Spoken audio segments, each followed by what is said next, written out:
There's an unlimited amount of problems in this world constantly being created, already existing problems, and also new problems are getting created every single day. And when you know that problems equals opportunity, it's the same thing. Problem equals opportunity. And when you have a solution to one of those problems, even if it's a partial solution, that is a stream of income potential. And that's all it is. Business is just a solution to a problem, repeating.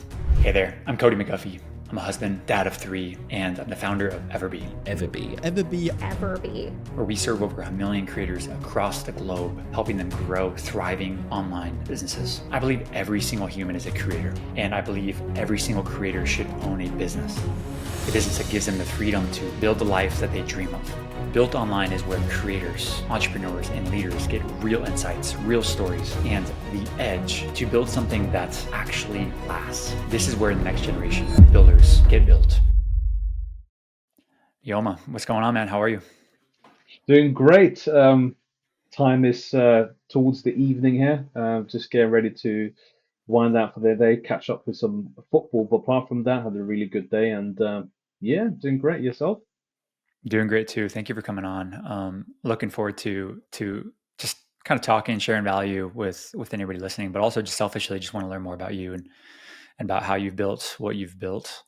I think you've built a very interesting number of online businesses. Maybe it's one, but maybe it's multiple too. I like to kind of dive in with you more there. Uh, but yeah, man, I'm excited to just have a casual conversation and talk about how you got to where you are. So first of all, where are you in the world? So I'm based in London right now. I was actually born in Oslo, Norway. Moved to the UK, I think about 20 years ago now. So I consider myself a member of both societies. I try to visit Norway, once a year. So I still keep my roots there. But right now, I'm based in the UK, London, to be specific. I love that. Are you? How would you describe what you do for people that have no idea? Like in a nutshell, if you were to meet somebody on an elevator, kind of like, what would you, Yoma? What do you do for a living, man? And how would you answer that?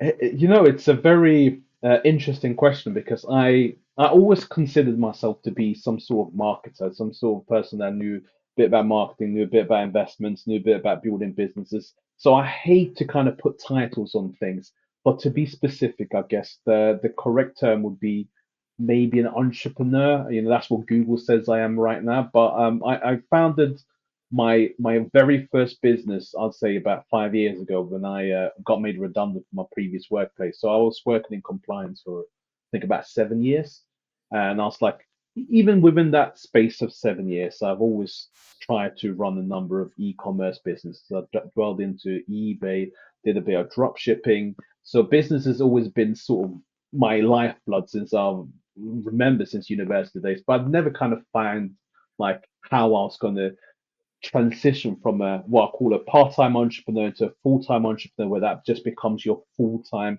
day-to-day schedule, right?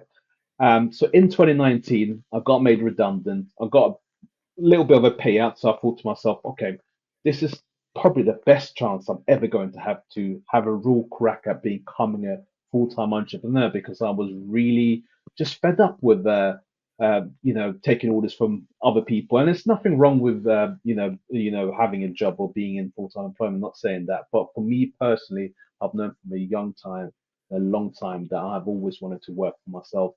And so I said to myself in 2019, I'm going to make it happen. I've got a bit of saving from the redundancy payment. So I'm going to start a business. So I started with a business called Vendoir. That's my event management platform that we help that we use to help suppliers to find more gigs, and we use to help event organizers put together events. So if you're looking for a photographer, DJ, or something like that, so you can go into Vendoir and find that. So we started that, took off really well, and we're still running that business. I'm running that with two of my other co-founders, Shoma and Charles.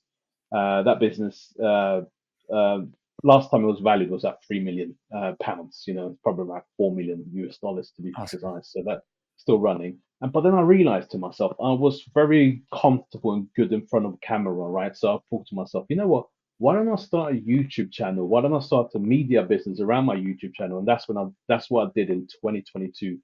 and I've managed to grow my YouTube business to the point where it's got more than 170,000 subscribers now, and it's generating good amount of income on a monthly basis to the point where I'm able to dive into getting ad revenue from YouTube as well as the ad income that comes from YouTube, and I'm also able to now reach out to sponsorships and partners on a mass basis on a monthly basis to get deals that way. I'm also working on having digital products associated with that brand, so that business is a proper business now in itself, and it's generating good revenue on a monthly basis. So yeah, I'd say I'm definitely an entrepreneur. I've had a bit of tech experience, had a bit of the media experience with YouTube now. I'm also diving into property where I'm reallocating some of my capital. But I guess this is how you sustain life as an entrepreneur in that sense, because you could never rest on your laurels because the landscape is drastically changing day by day. You would know this, Cody, as an entrepreneur yourself, that what was thriving or like in popularity, if I could say, maybe a month ago or 2 months ago, is drastically different to this day. The same goes for when we first started Vendoir all them years ago. There was no AI. So that's quite interesting. But yeah, right now, I would generally say, I'm an entrepreneur. I run three profitable businesses, three businesses that are generating good revenue. So I think I qualify to claim the title as an entrepreneur. I think you qualify for that. Also, I do understand what you mean, though. Like when you have multiple businesses or you do different things. That's why I asked that question that way, because it knew it was like going to be a tricky question to answer, and because you can't just say, "Oh, I'm a compliance officer," for example, right? At a tech company, it's like no, like I run this business, I'm a CEO of this business, but also like I do this media stuff as well, and then also I do this other thing too. Um, and that's the cool thing about entrepreneurship.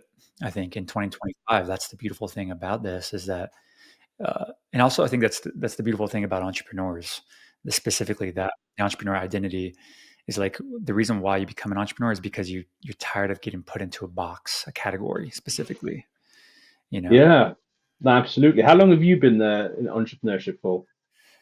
Um, Probably my whole life, like as some sort of Amazing. capacity similar to you is, you don't really realize you're an entrepreneur until later on. You're like, oh yeah, I was selling stickers on the side of the road. I was selling candy bars. I was buying them from the store. My mom would help me buy them for 50 cents a piece, and I would sell them at school for a dollar, and so it's like, but they didn't have Yeah, entrepreneurship at the time. Uh, no, I could totally relate to that. Just to add to that point, actually, like I remember when I was in secondary school, you remember LimeWire, the software you could download music. Yeah, so I had the computer, I could burn CDs. So what I would do a lot of times, I would download a bunch of music. I'm not saying it was legal at the time, but I would download a bunch of music. I'll then ask my classmates, "Oh, what albums do you want to get hold of?" I would absolutely burn them the CDs, sell it to them, and I made actually a really good profit from that uh, little business, if I can remember correctly. But yeah, you're right. When it comes to entrepreneurship, it's something that really starts from a young age. it does. I think most people probably. I think almost everybody has some sort of Yeah, story, because I believe that every creator, every person is a creator, and every creator should own a business. They are an entrepreneur, probably in their heart, in their DNA. And I think we bury that in different ways. But I think probably the majority of people have some sort of story yeah, in their childhood where they had to do something creative in order to make some sort of profit. And the profit absolutely. benefited all parties. It wasn't just a one-sided thing. It was like I made a necklace, I sold the necklace for a $2 profit. They got a necklace they loved. I got money. World is better in this case, in my perspective. But to answer your question more directly, is I've been a full-time entrepreneur since 2020. I think 2021 is probably when I fully have been. Um, I think probably 5 years prior to that, I was trying to be a full-time entrepreneur. That was the goal. So it was really clear that I wanted to be a full-time entrepreneur. I wanted to have passive income. I wanted to like be financially free. I wanted to have time freedom, location freedom, financial freedom. But it takes some time in order to get to that Yeah, stage. And it took us probably 5 years in order to fully be like my wife. can have the option to be a full time mom, or she has the Yeah. option to work. Same with me, and so that was important for me. EverBee was probably our biggest thing. Uh, it was our biggest thing, no question. I was similar to you, selling on Shopify, doing drop shipping. I was doing selling on eBay a little bit, selling on Etsy, Mhm. um, selling on Amazon FBA brand. So I did these number of things. Also did real estate investing, flipped homes, all this stuff that kind of led me to tech. And then we founded EverBee, which was really my love. That I fell in love with that project and that process. So yeah, that's kind of what I do on a day to day basis. It's EverBee is my main thing now. Mhm.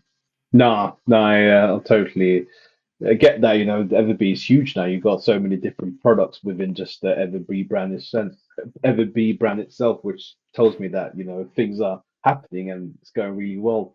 I think one of the things I always want to sort of know with fellow entrepreneurs, because you can't really have this conversation with normal, should I say normal people, or like non-entrepreneurs, if I can put it that way. Like, I don't think anybody would take offense to that that's listening to this, because everyone listening to this are they don't consider themselves normal. They could consider themselves like entrepreneurial. So I think we're safe here. oh, we're in the safe space, thank God. You never know nowadays. But what I was going to say is that what's like, when did you know that this is the time to fully transition into a full-time entrepreneurship? Because like you, I also, like in the beginning, would do a lot of side hustles while working my full-time job. And I thought that that was the route, and I thought that, this is what you need to do in order to become a full-time entrepreneur. But one thing I've realized in speaking to a lot of full-time entrepreneurs is that they all have almost a spark, a shift, and it happens overnight where they just say, F it, I'm going to become a full-time entrepreneur. And that's that, regardless of whatever circumstances they're in at that particular moment in time. I would love to hear Mm. your switch. Man, you're a guest on my show, but you're asking me good questions. So yeah, thank you for that. Um, man, so that's a great question. Thank you for that question. For me, I don't think it was one spark. I think it was an evolution of time where I Okay. picked up a book, Rich Dad Poor Dad, for me, and I saw a different way of thinking. I'm like, I got it. It doesn't have to be this certain way of life. It could be this other life. And so that was probably like one moment in time where I read that book, reread it, and then just kind of like went down this self growth path. But then after starting multiple businesses and like failing a lot, succeeding some, there was one point though, and it wasn't just one moment in time. It was more like probably a time of probably months of time where I built up so much confidence. I overcame so many hard things in this like side business that I'm like, I can do hard things. I can Yeah. trust myself. I have the confidence level to, even when my back's against the wall, I will find a way. That was the confidence that was kind of expanding, and which led me to the moment of, it's time. It's never going to be Yeah. perfect time, but I know no matter what I come up against, I will find a way. I will figure it out. And I think that was the quote unquote spark that was for me. That really kind of like took it to the next level. Fortunately, my wife was fully on board. We had kids. We had all kinds of stuff, responsibilities. But because we've proven ourselves like through these other tasks, Hmm. it built up so much confidence that I knew that we'd find a way no matter what. That would be my answer to that. Yeah. No, that answer is the same across the board. That the ability to be like, almost like, I don't care what happens, because I know that I'm going to bounce back regardless of the circumstances. I think that is the spark and switch Mm. every entrepreneur I speak to has, and same for me. I Like, want to I got answer made that. Yeah, redundant. I want to Yeah. hear yours. Like, what would you say your spark was to Yeah. make that full transition in 2021? I think you said. Yeah, no. So I did a transition in 2019 when I got made redundant from my old job, Oh, yeah. and my biggest fear was always, how do I actually pay my bills? Because I had responsibilities, like you had a house, had mortgage, and all of that stuff. How do I pay my bills with this thing that isn't 100% certain, almost? Because I had like some good months and then I had some bad months. From at that time, I was doing drop shipping, right? But then I got made redundant, and I think the first month, for me was like the change in terms of mentality and mindset. I started realizing that, hold on, this Mm, thing isn't so bad after all. A bit like you, I can fight back from almost anything that happens to that comes my way. A lot of hardship at that time as well, but I'm still standing strong, still standing high, still doing my thing. So that moment in time was the time when I said to myself, I am never going back into full-time employment work for someone else. I'm going to become an entrepreneur. I'm going to figure it out, and this is that. Then I called up one of my mates, Shoma, who's my co-founder at Vendoir, and then we got together and we just came up with the idea together. This is what was a genuine pain point that we had faced at that moment in time, and then we just launched Vendoy without any founder experience. We just learned on the journey because we both had, sort of understood that a lot of times when it comes to growth, you need to be on the journey itself. You can't say, oh, yeah, this is the manual towards success, right? You need to be in the journey, learn from your mistakes while you're in the journey, improve while you're in the journey, and then take it to that next level as opposed to sitting on the sideline and just hearing people talk about it. That's one thing I think is really important for anyone who's aspiring to be an entrepreneur. You just need to, obviously, I'm not saying you should quit your job straight away. You need to obviously know that the gene is in within you, of course, but like you need to always learn on the job as opposed to trying to learn in theory. I think that is one thing that I sort of hate about the schooling system, because another thing I realized when I was in school is that a lot of the people that would teach me about business, finance, and etc. have never ran a business, have never made a successful investment. What on earth could I actually learn from that person in terms of practical business experience, right?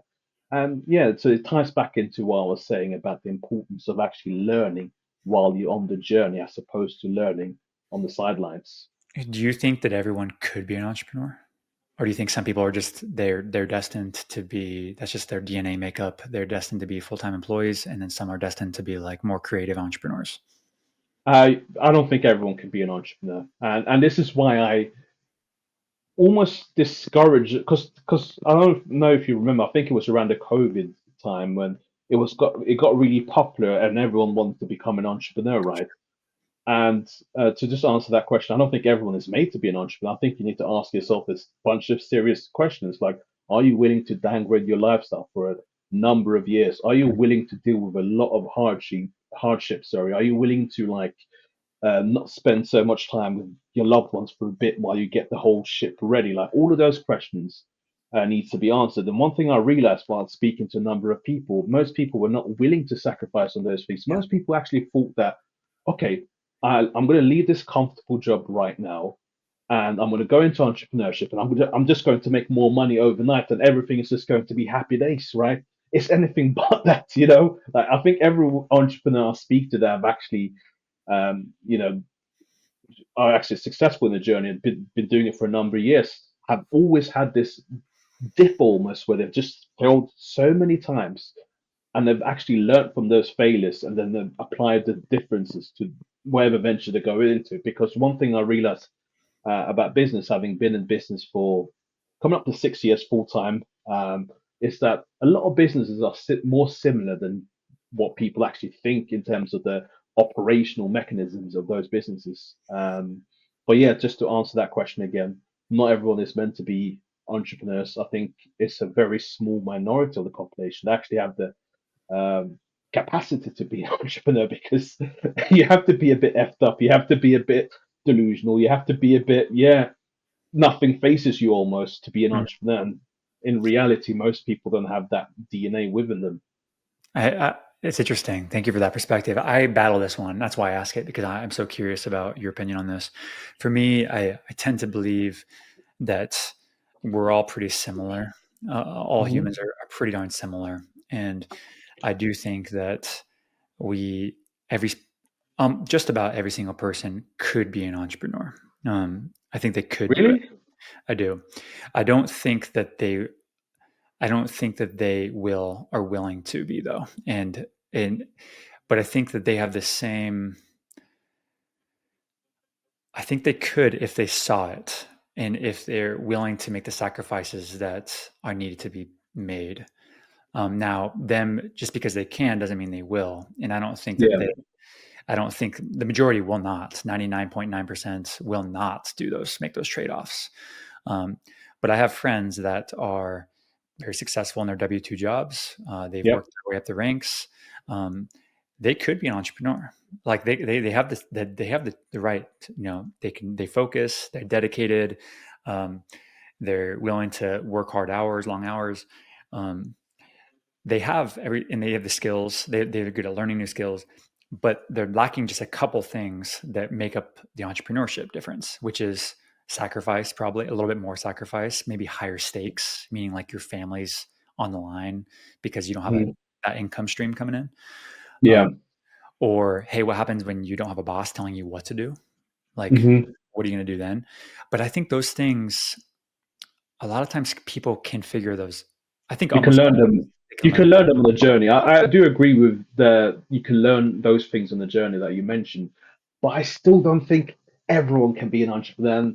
And instantly, like, I think of my mum. I absolutely love my mum, but she I couldn't see her being an entrepreneur. Like, like it'd just be impossible to see her thinking about that, because she's the sort of person that kind of like she really wants to know what is going on tomorrow, really wants to know what is happening Mm, next week, So that how do I say it? That unknown that comes along with entrepreneurship, I don't think most people in society knows how to deal with that, right? And because of that, I think it would be really difficult for most people to become an entrepreneur, because you need to be able to sort of deal with the fact that things can be drastically different next week, things can be drastically different tomorrow, and be able to kind of counteract that and come up with a sure. solution.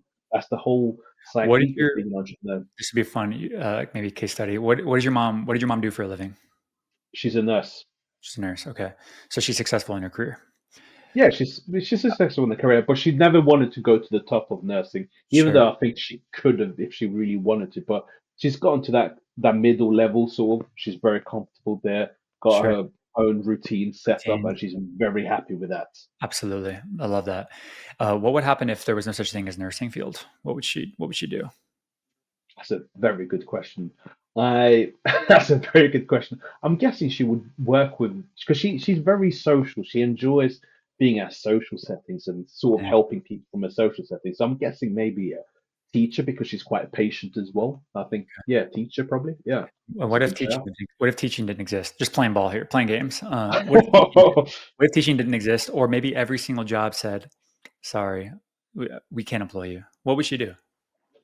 Well, that's a very interesting question, Cody. I'm not sure what Would she she would just have sit? to she would Would have she to just? become an entrepreneur, basically, You have maybe. to. She would have Yeah. to. Otherwise, she just rolls over and just lets her family. Yeah, she probably, knowing her as a person, she'll probably have to figure out something to do with what she's passionate about from an entrepreneurship perspective. Yeah, I think that I guess, and that's an unfair exercise, of course, and it's all No. skewed towards to my show, and I guess I could do that, um, but I think anybody could. I think your mom, she wouldn't choose to. She might not choose to be an entrepreneur, but if her back's against the wall, if she had to do it, she would do it. Um, Yeah, yeah. I mean, if your back is against the wall, you have no choice. Um, I guess the broader question is how. Yeah, okay, yeah, that's a good question. Yeah, it's a good way of looking at it. And obviously, like, she would learn on the journey as she goes deeper into entrepreneurship. She will figure things out, then eventually she will adjust to it, right? That's an interesting way to look at it. Um, it's like the same the thing. I think about like third world countries, right? Second Yeah. world countries. Hmm. I was in India a couple years ago, last Hmm. year, and there's different parts of India, right? Of course, I'm in this Yeah. specific part, which is a little bit more rural, and we're in this back road. It's not in Bangalore, right? It's like a kind of a back road, and I'm seeing these people um, who are not entrepreneurial, Hmm. not necessarily like super polished or even trying to be polished, not even necessarily into self improvement a whole lot. Hmm. But these people are on the streets selling beads and necklaces and bracelets Yeah. and all these things. So no, in the US and the UK, maybe they're not like entrepreneurs the way that we would think about them. But in my Mhm. eyes, I'm like, these people are entrepreneurs. Oh These no, people, they are entrepreneurs. I absolutely consider those people entrepreneurs. yeah, out of You know, necessity, more so yeah. necessity, not necessarily a choice, but it's necessity Mhm. because, hey, how am I going to feed my kids when if I don't sell 5 bracelets today? You know, Yeah, that's a very valid point to look at it. So one could probably argue that in if you're looking at the maybe the third world countries where there's less of a like a the job infrastructure where you sort of have to go out there and get it for yourself. The rate of entrepreneurship in those countries is significantly higher than what it is in the Western society, I would probably. think so. I'd be curious to see that statistic, but yeah, I would think so too. Um, so anyway, it's a fun thing. I've never really had that conversation in depth, so I appreciate you playing along there. That was fun. No, it's a good point. Thinking about it more carefully because of obviously my mum was born in Nigeria, came to Norway with my dad in the 70s. She would tell me that in Nigeria when she was younger, she would have to she had to carry water across different paths, and she would make money that way Mm, as a child and as a teenager, right? So that is some form of entrepreneurship when you really think about it, like the toughest form of entrepreneurship, probably. So yeah, maybe she could have become an entrepreneur. But I yeah, think one thing happens is that when you've kind of had that hardship from a young age and you get a bit of comfort, people tend to be like, okay, I've achieved this level of comfort. I just want to stay here. I don't want to risk yeah. going backwards or forward. I could see Right? that. Different levels to it, probably, right? Yeah, And just because you can doesn't mean you should, right? Just because you can be yeah, an entrepreneur doesn't mean you always should. If you're, if you value maybe more stability in a nursing job, which is very stable compared to a lot of other jobs, right? yeah. Um, so it's like, and the way I looked at it, like I was in tech, I didn't think any job was stable, right? Like I could see a job go away in a second. And Mhm. so I actually think entrepreneurship is a lot of times safer route long term than Yeah. being a full time employee. Well, I totally agree with you, and I've realised this as the older I've gotten because once you get older, you start looking at the world a bit more rationally and logically, right? And I realised that in my old job, for instance, I didn't know how much money in the bank my business had, for instance. So I didn't know whether I was going to be there 2 months from now, 3 months from now. But now, as an entrepreneur, I know that I've got 12 to 24 months runway. So I know that hey, regardless of what happens tomorrow, I got that money in the bank, right? And obviously, to continue to make more money, I can obviously adjust that accordingly. That's Mm, the control you only get from being an entrepreneur. that's true. It's like this mindset that I just heard you kind of like mention a little bit is what I heard was abundance, right? Like there's an abundance of opportunities, Yeah, and all you need is time, probably enough time to figure out which opportunity you yeah, want to go after. But there's never a scarcity of opportunities for you. Like no, you'll no. see the opportunities, you'll create them. And so I can relate to that for sure. I always thought that, hey, well, I didn't always think this. Is eventually at some points early in my entrepreneurship career, there was a realization that I had is like, okay, I can figure anything out, Mhm. but I will always need time. Yeah, I'll need some time, and time in business equals cash, or cash equals time.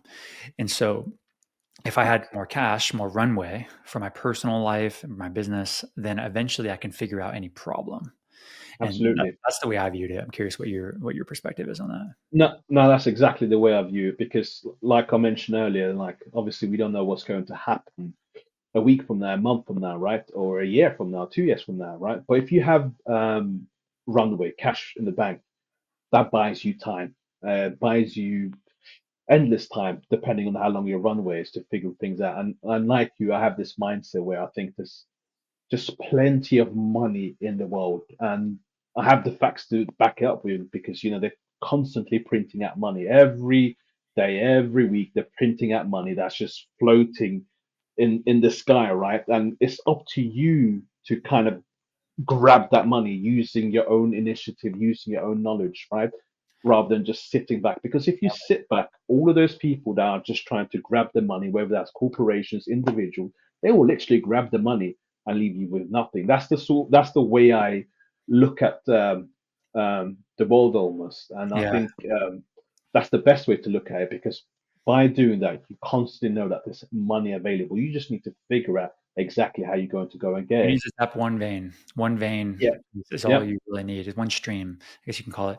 And really, when you say grab, and I know I'm going to translate this for anybody listening to this, what you're saying is that there's unlimited amount of problems in this world yeah, constantly being created, already existing problems, and also new problems are getting created yeah, every single day. And when you know that problems is equals opportunity. It's the same thing. Problem equals opportunity. And when you have a solution to one of those problems, even if it's a partial solution, that is a stream of income potential. yep, yep, And that's yep, all it is. Problem yeah. business is just a solution to a problem, repeating. Yeah, so it's interesting that you actually meant that because even just being able to like discover problem can lead to income a lot of times. Like you might not even have the refined final product and still be able to make money. Like for instance, with I like to use as an example like Elon Musk and SpaceX, like it's sort of discovery like on how we're going to get to Mars, right? But he's able to create a company out of that problem that hasn't actually arrived at the final solution yet and still generate a ton of money. So yeah, it's out there, absolutely out there, and it's just a question of really wanting to grab it and like really, working towards that. I'd say. I think that being willingness to believe that there is abundance of money out there is a fundamental advantage the entrepreneur has because a lot of people like throughout, like let's just say we're going through like a cost of living crisis, right? Like I personally I'm not feeling it. I'm sure you're not feeling it, and it's like that entrepreneurship mindset that kind of allows you to figure out that hold on, if my bills are going to go up by let's just say 2,000 this month, I'll figure out a way to make another 2,000 just to cover that sort of thing. That's the belief an entrepreneur will always have. That You- I guess You're the right. You don't normal, feel yeah, squeezed as much. You see yeah, it. You see it. Your friends and your family go through it, and it makes you like sad. Of course, you don't want them to feel pain and of discomfort. course, of course, But you do. We don't really think that way. And that no, people listening to this, you're probably in the transition. Maybe you don't think this way either, but you're probably in the transition of you used to think that way. Now you're starting to see the abundance of things where yeah. you know how to create opportunity for yourself. Not that it's easy. No one's saying anything is easy. Nothing is easy. So just get rid of that word. Um, but it's possible and worth it. And that's the beautiful thing about this is you kind of take ownership of your own life when Yeah, you're an entrepreneur. ownership and accountability. Absolutely, couldn't agree more with you on that point. Yoma, what are you doing next? Like, what's the main initiative for Yoma? Are you going to continue to build your company and also to build your personal brand, or like how do you see like 2026 and beyond kind of look like for you? Well, first of all, I'm really looking forward to 2026. Just let me start with that point because I've got three businesses that are all generating revenue, all doing really well. So the way I look at it now is I really want to work on scaling all three businesses, scaling the revenue, making sure that we increase the assets in my property businesses because that's more so an asset-driven business than actually a revenue-generating business because of the nature of acquiring property. So yeah, I really just want to scale on these three businesses across all fronts and just making sure we don't get complacent, and we just keep the work ethic. Because one thing I've realized again is that the work ethic that we've put together as a team across all my ventures this year has been phenomenal, and that's the reason why we're doing so well Mm. across the board from that perspective. How big are So your teams? How big are your teams across three businesses? I imagine the real estate business is probably there's no full time team. It's probably just you uh, and yeah. yeah, my real estate business is just me and my brother right now. Okay, In Vendoir, we've got 7 people right now. cool. Yeah, and then in my personal brand business, my media business, my YouTube business, I've got 5 people. I've got my secretary Danielle, and I've got 2 video editors, and I've got 2 designers. So yeah, 6. I think that's 5 or 6. Yeah. Okay, so the So it's designers are probably doing thumbnails for you mostly. Is sorry. that the designers are probably thumbnails, correct? Yeah, yeah, Or yeah, yeah, yeah, okay, yeah. amazing, man. So What you've done on YouTube is super impressive. You know that, but man, congrats on the growth that you've had in a very short period of time. Appreciate that. It hasn't been easy, but one thing I kept looking at is just the consistency element because I figured that if I'm willing to, sort of put in more work than others, willing to learn as well as putting in work simultaneously, not being shy, not being afraid to put myself out there, I always knew I was going to do well. That's just been my mindset from day one. I've never been afraid to have people laugh at me or people say this about me. Those things have never really bothered me as long as I knew what the goal was. And because a lot of people do ask me about YouTube, like, because, people do want to get started with YouTube, but they're just worried about people laughing at them, not taking them seriously. But, I keep telling people, like, listen, if you want to put yourself out there, you're just going to have to get used to it. The most important thing that you can do for yourself is being willing to understand that you can always improve and you need to improve, but you will know exactly when you need to improve. Like for instance, when I first got started with YouTube, I used my camera phone. I didn't have mics, I didn't have a fancy camera or lights or anything like that. So, but I knew when the time was right for me to upgrade. I knew that myself, and I think that's the most beautiful uh, thing about the journey. You will know when you need to improve and when you need to upgrade. But the most important thing is to actually fall in love with the process of creating content, which is something that I truly enjoy. And I think I that love that. is what drew me into YouTube. Beautiful, man. Well, I salute you, and I'm so appreciative for you coming on and sharing your time with us today. Yoma, where can people find you? Where can people learn more from you and connect with you? So I'm everywhere. I'm on YouTube, Instagram, TikTok, LinkedIn under Yoma James KUKOR. It's the same across the board. Beautiful. So very, very easy to find, mate. I will, for anybody listening or watching, we'll share all Yoma's links in the show notes or the description below.